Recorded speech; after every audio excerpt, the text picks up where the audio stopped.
Isang uri ng bato. Material siya, no? Sa material na gamit sa panggayuma. So, ayan. Isang uri ng material na gamit. So, ayan.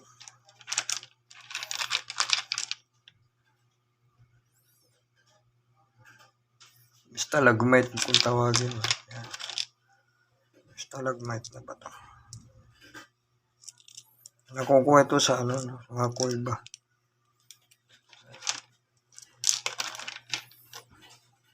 Tapos yung iba mga gemstone.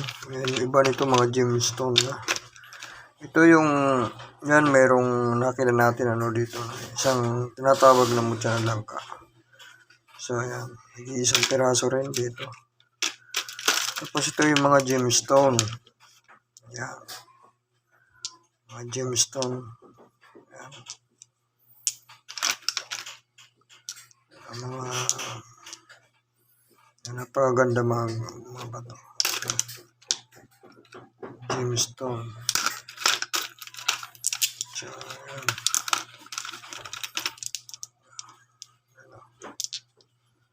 Mga kakaiba ng mga bato pa. Yung iba nito wala rin to sa galing ibang bansa. Yung iba nito mga tulad nito, ayan.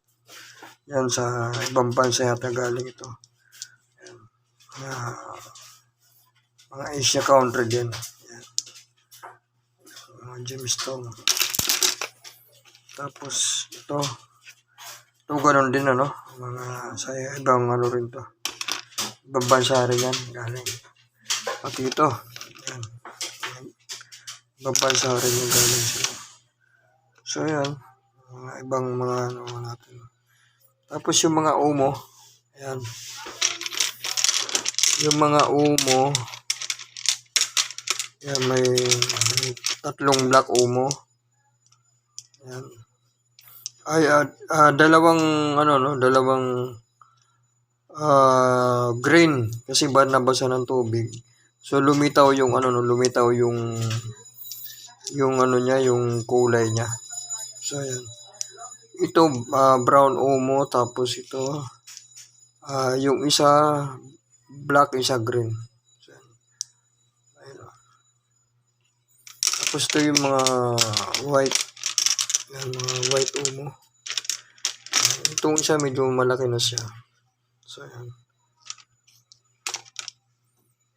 Mga sila mga oblong, hindi talaga yung perfect ba na pagkabilog. So mga oblong, ayan yung mga white umo, tapos ito, ayan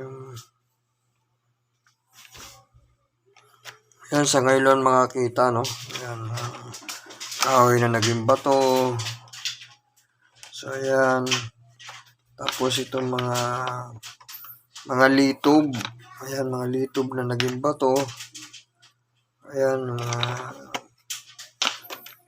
tulad nito, ayan. Tapos yung mga, ayan. Pareho sila. Tapos ito mga kristal o litob din kung tawagin, naging na sila, mga naging bato. Mga original po talaga yan dahil makikita nyo naman, ayan, mga kinapitan nila talagang hindi talaga nilinis. So, litob na mga naging crystallized na. So, ayan. Tapos ito yung bagungon. Ayan, naging bato. So, ayan. Tapos ito naman yung ayan, yung iba. Ito yung mga bato-ara. Ayan. Tulad nito, ayan, bato-ara. Ayan. Ang gagandahan lang sa ganito, pwede po itong ibaon sa braso, yung mga ganito. Ayan. Kukuha lang po ng kakapiranggot. Yung napakaliit na rito, tipak na napakaliit. Ayan. Pwede po ibaon. So, ayan. Tapos ito yung isang, so, ito isang uri din ng batuara. Ayan. Batuara din siya. Pero hindi katulad doon na talaga ano siya. Kung sabi nga, no, hingit na sa panahon. So, ayan. Ganon din to. Ayan, crystallized na rin siya. Crystallized na rin. So, ayan. Tapos ito yung mga iba, no? Ayan, ito kakaiba. Yan, para siyang tamilok na naging bato rin. So, ayan. Tapos ito yung iba, no? Gamit. So, ito naman yung, ano, no? Ito kakaiba. So, ayan. Kakaiba siya. Ayan.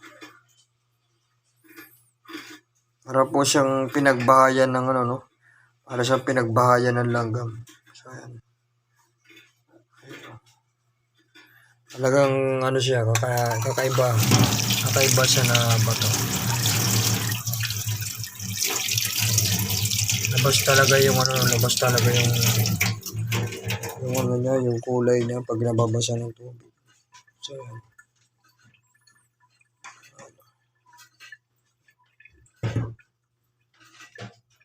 Kakaiba.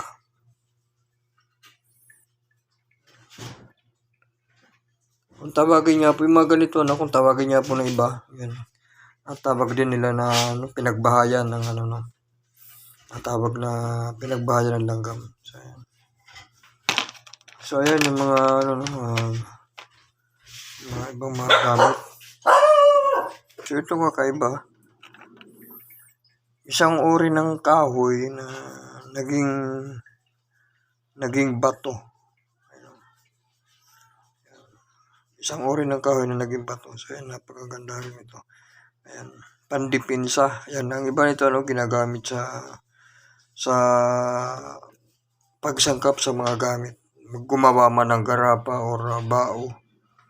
Ayan, mainam po ito na sangkap.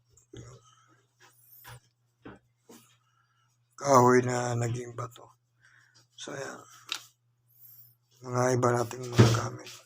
So, ito naman yung ano, ating aligi, kung tawagin. So, ayan. Matawag na aligi.